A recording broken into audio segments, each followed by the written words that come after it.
Come expand your spiritual journey. Join us for Just the Talk. Sundays, 1 p.m. to 6 p.m. Mountain Time. Experience Unity Kitchener and Ottawa. Center for Spiritual Living Midtown. Center for Spiritual Living Denver. Unity of Garden Park. New Thought Philadelphia. The Sunshine Cathedral. Unity of Savannah. And the Om Center for Spiritual Living. Come unleash your spiritual potential with New Thought Media Network. And now, let's experience the Om Center for Spiritual Living.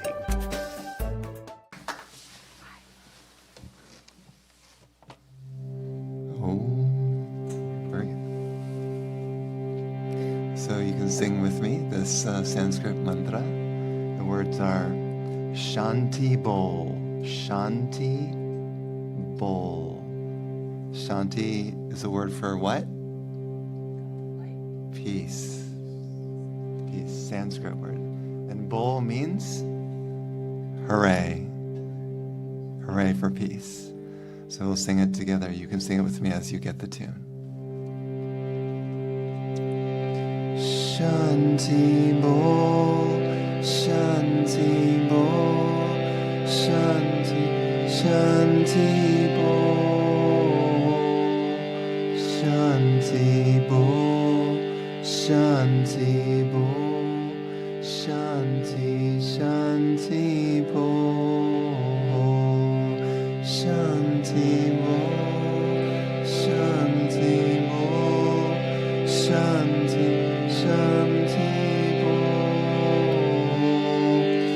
Shanti Bol, Shanti Bol, Shanti, Shanti Bol, Shanti Bol, Shanti Bol, Shanti, Shanti Bol, Shanti Bol. Shanti Bol, Shanti, Shanti Bol, Shanti Bol, Shanti Bol, Shanti, Shanti Bol, Shanti Bol, Shanti Bol, Shanti, Shanti Bol. Shanti Bol, Shanti Bol,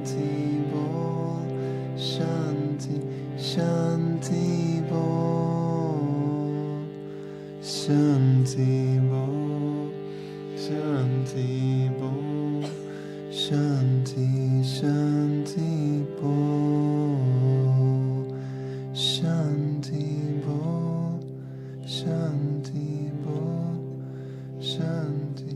Shanti Bol, Shanti Bol, Shanti Bol, Shanti, Shanti Bol.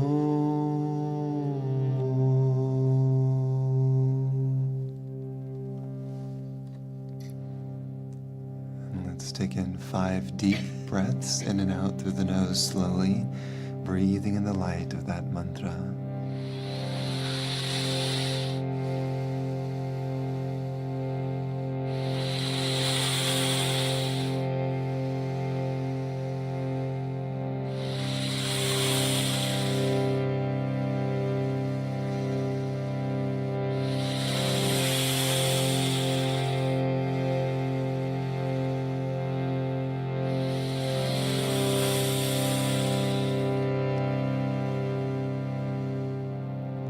Relax and just try to feel the meditation.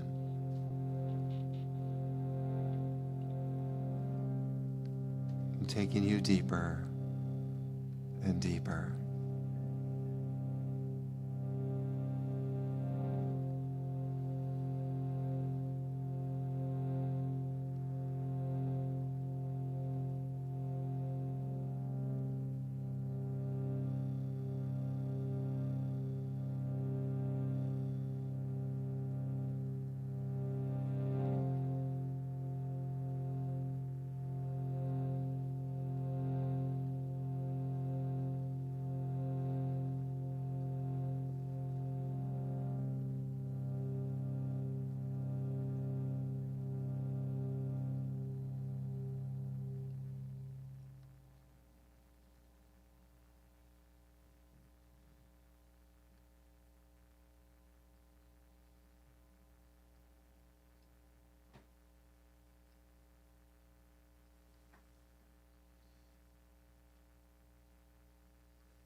Om. Very good. Hello, welcome. Namaste. My name is Brian, and I am a wandering monk. I've been traveling now for the past 14 years on the road, from city to city, and sharing spiritual gatherings at different unities, centers for spiritual living, healing centers, yoga studios, whoever might be interested in sort of going into higher states of consciousness, you could say. So my hope is that my sharing will assist people in experiencing something more profound within their own being. I started actually in 2012, my journey. I'll tell you a little bit about the story. Talk about living on the edge. My spiritual teacher, who we lit a candle for, you can see it maybe behind me. I got some flowers especially for him to create a little altar to honor him. His name is Swami Purna, and he hails from the high Himalayas in India. They call him a Himalayan yogi. I will call him a great sage, an extraordinary saint in this world. And I went to go see him in Miami Beach, Florida, in 2012. We were having a retreat there with him, and he invited me into his quarters.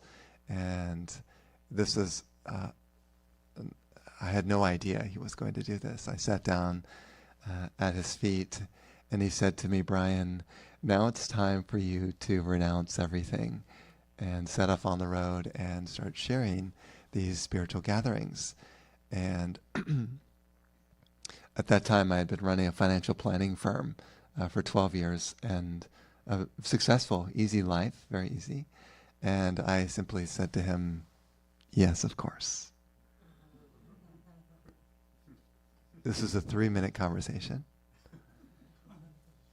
And I went home. At that time, I was living in Austin, Texas. And I sold my business. I sold my car.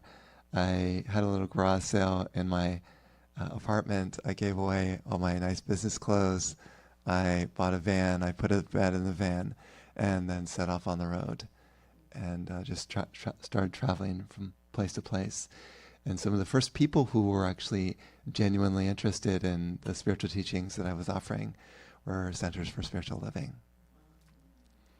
You see, centers for spiritual living are open to woo-woo.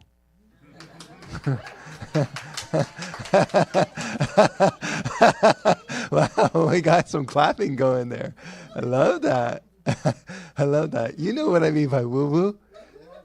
Like really out there, invisible. So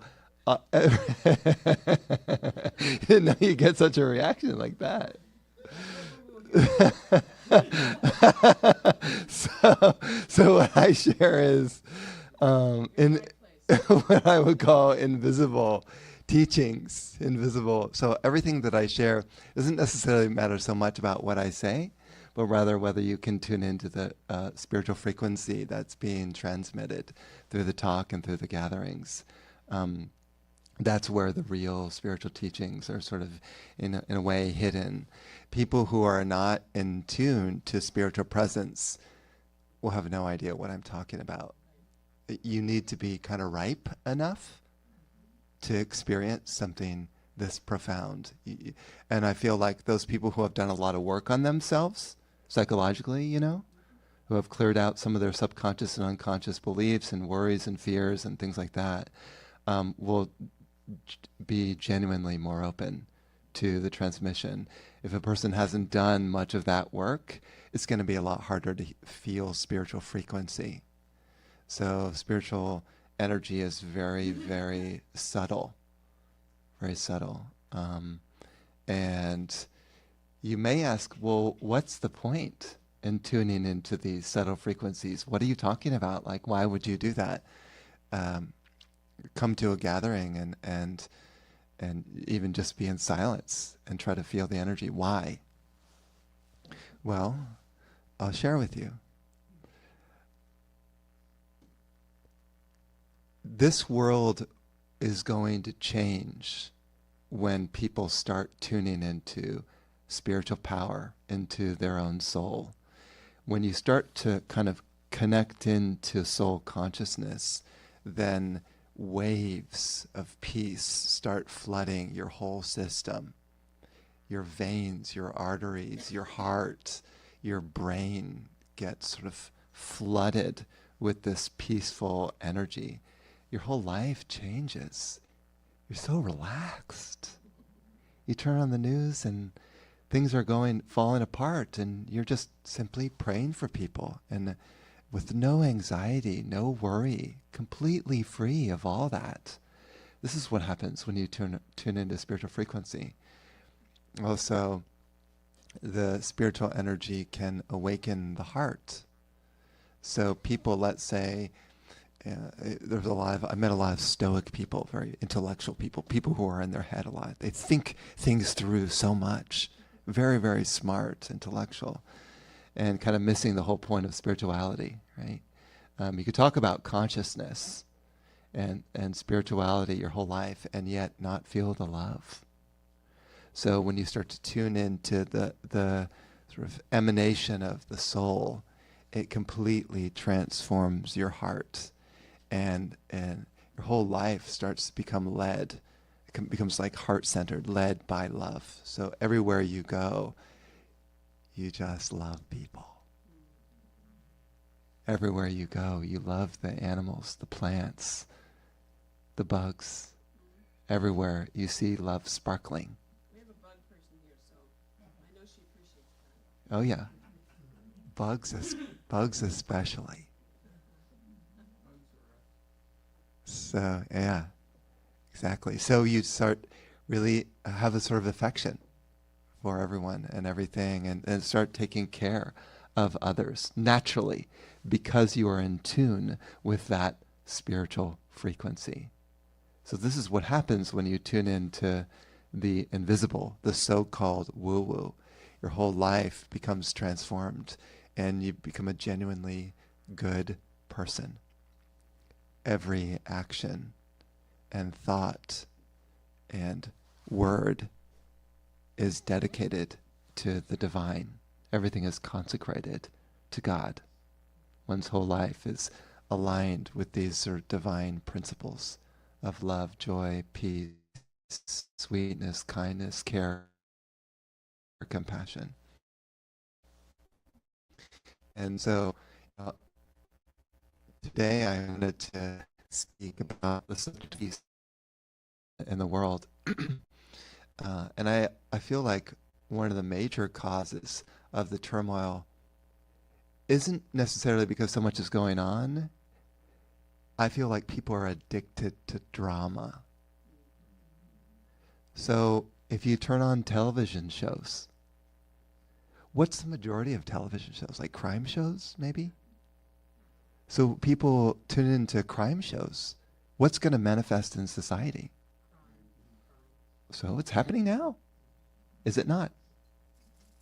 In sort of the highest echelons, criminal activity, because there's so many crime shows. Everyone, even kids, watch that stuff. So whatever you tune in to, whatever TV show that you tune in, you connect to the consciousness of that show. So if it's drama consciousness, you will see not only drama on the outside world, but your inside world will be so full of worry and fear. And people say, well, I have to watch the news because I want to keep abreast of everything. And then you start worrying and getting more and more fearful. I say, but I have to. Well, if you're doing that, then what you're doing is sharing your worry and fear in the collective consciousness. And it just keeps increasing. You know, what do they call that? Is it a sheep effect or something? One sheep jumps off the cliff and then another sheep decides to follow, and he's not even thinking. I wonder how that felt when he fell off the cliff. So it's like a sheep following one another, thinking, I've got to worry. I've got to worry because that's somehow going to serve. I would say, I'll make a very bold statement and say that your spiritual work, your development of inner peace through connecting with the soul, is the greatest service you can give to society.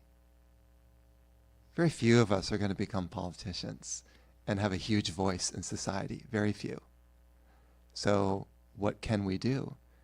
Change the collective consciousness by transforming our consciousness.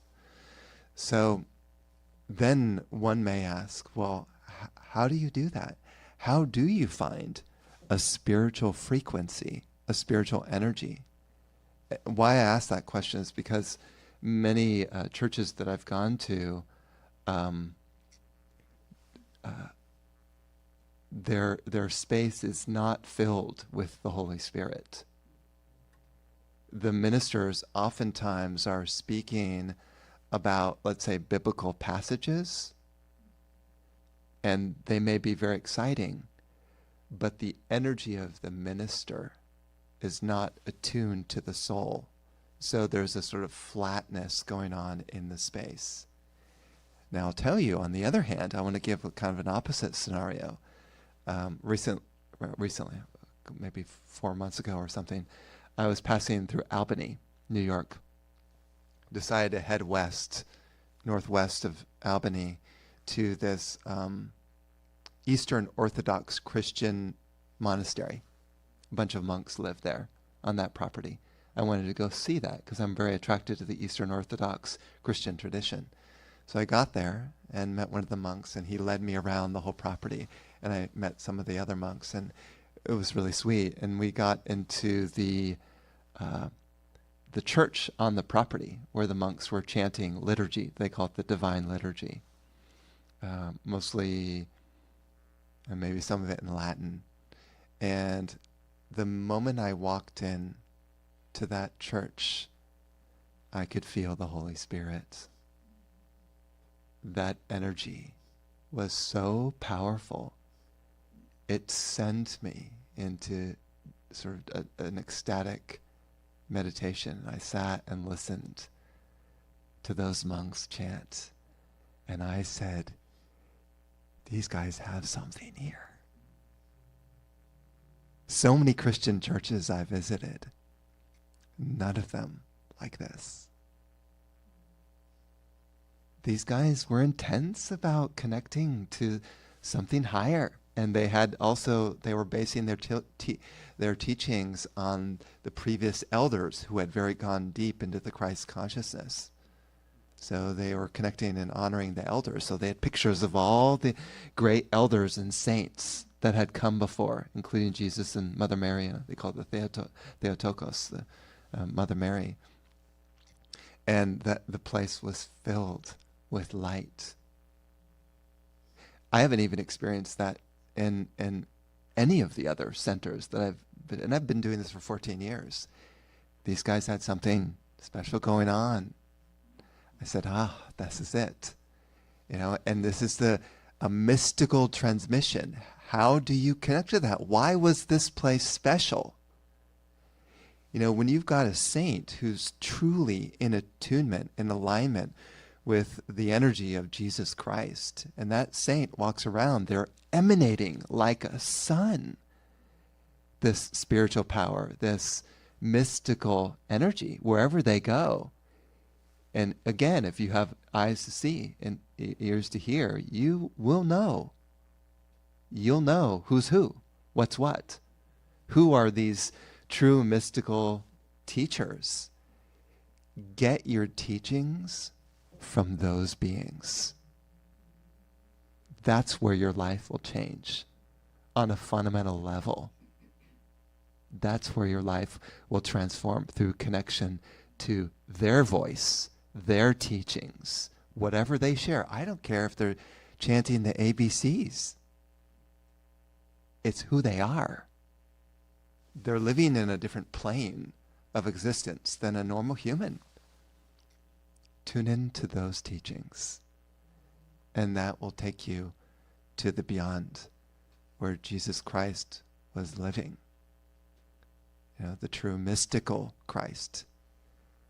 Again, you could memorize the entire Bible and intellectually understand all the teachings about being a good person, being at peace, being compassionate. You can learn all of that very, very well and read many, many more books on that.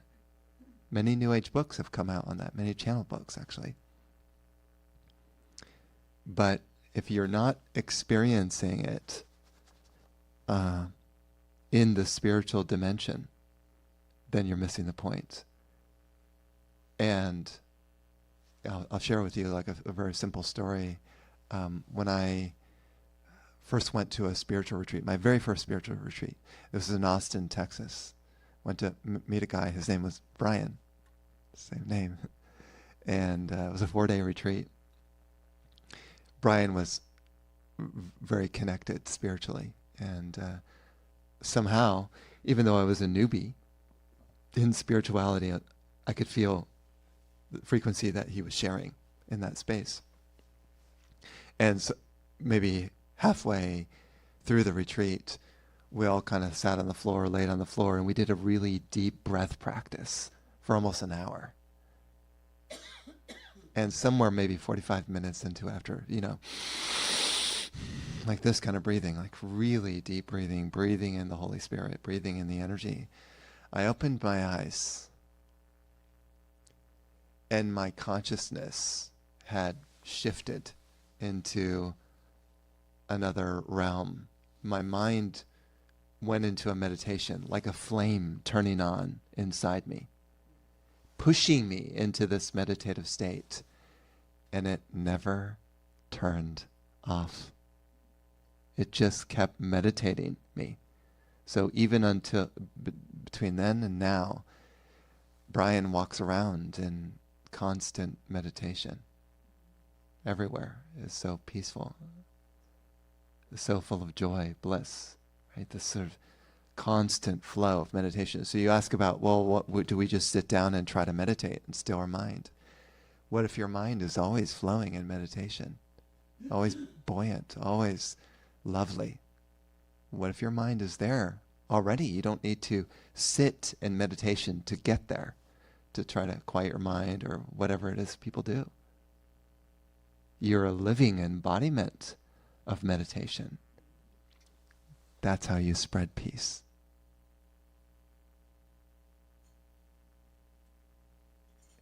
You become the quality that you're searching for. And then, when you're in a world where things seem to be falling apart and everyone is worried, you're like space. No one can touch you. No news can touch you. No fears of others and worries will it's when I say like space, it just kind of passes through you. Untouchable. That is the energy of peace. And this is how we change the world. So I mentioned at the beginning this mantra that we sang together. Does anyone remember it? Yes, Shanti Vol, that's it. Shanti means peace, but divine peace. What does that mean, divine peace? What's the difference between human peace versus divine peace? Human peace is when you sit down in front of your TV and you watch a great TV show and you relax and you sit back on your bed and you enjoy that TV show and you eat some popcorn and bonbons. You feel peace. You feel so relaxed in front of that TV show. This is what most of us do to wind down after work. I'm so tired. It's a hard day at work. I'm going to sit down and do that. That's considered as human peace. So temporary. 30 minutes later, your mind is revved up again and worried again. And, those bonbons, they don't do it. They're so much a temporary high, aren't they? The pleasure doesn't last for long. So that's human peace, very temporary. Divine peace is endless flow of peace. Meditation, the mind becomes silent. Anyone here have a silent mind right now?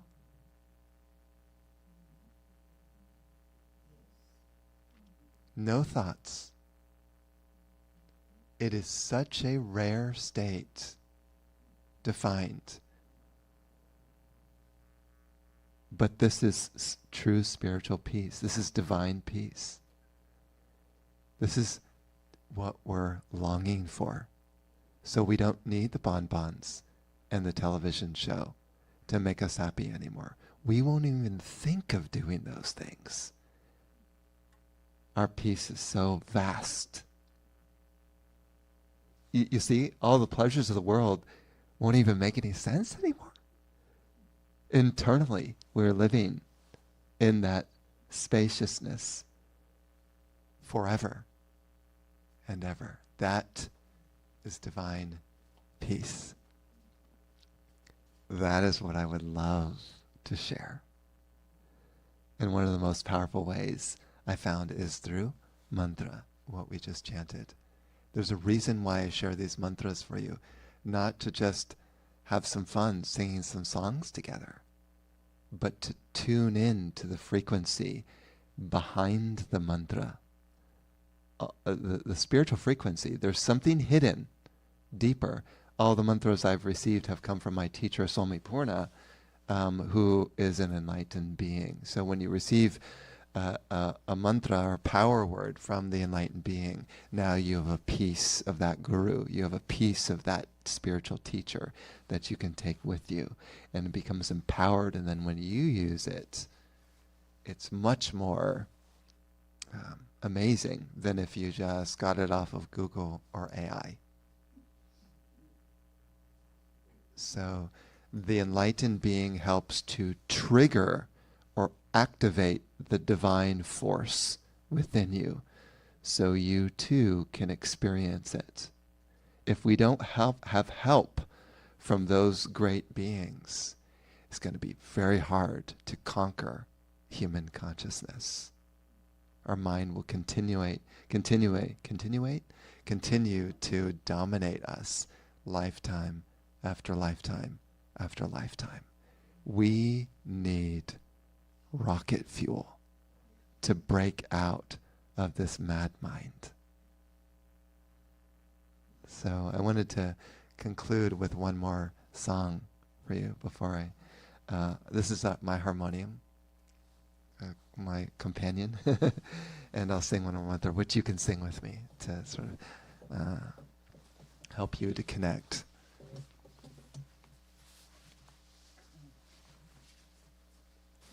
And this mantra is another Sanskrit mantra, which is Hari Om. Hari Om. You got it. That's your second mantra of the day that you memorize it. Yeah, Hari Om. Hari Om means hurry home.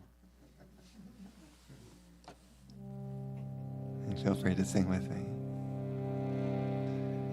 Hari Om, Hari Om, Hari Hari Om, Hari Om, Hari Om, Hari Hari Om, Hari Om, Hari Om, Hari Hari Om,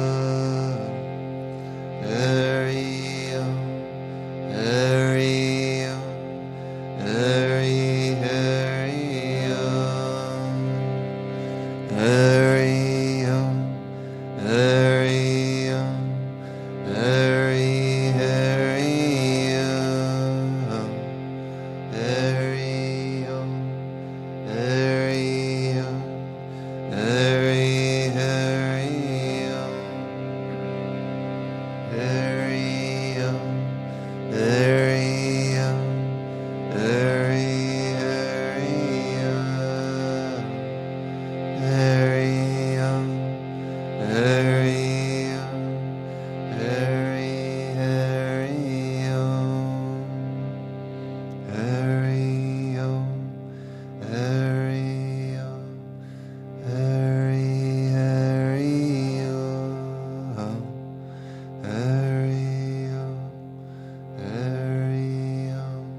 Let's just try 5 more deep breaths, breathing in the light of Hari Om.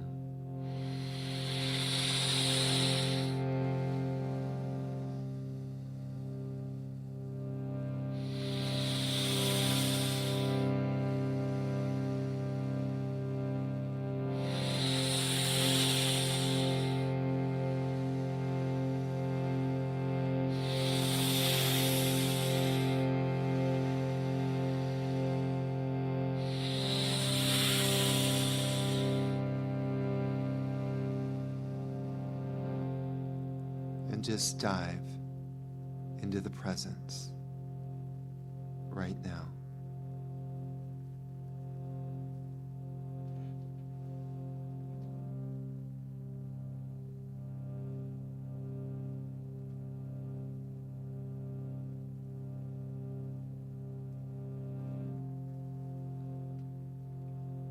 And we just set the intention that this energy and light continue to flow through us through the rest of the day.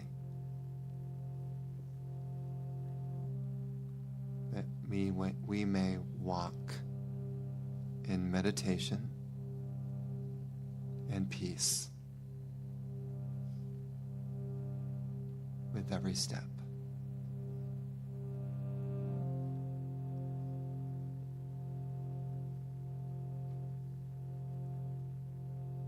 And so it is, and so it will be.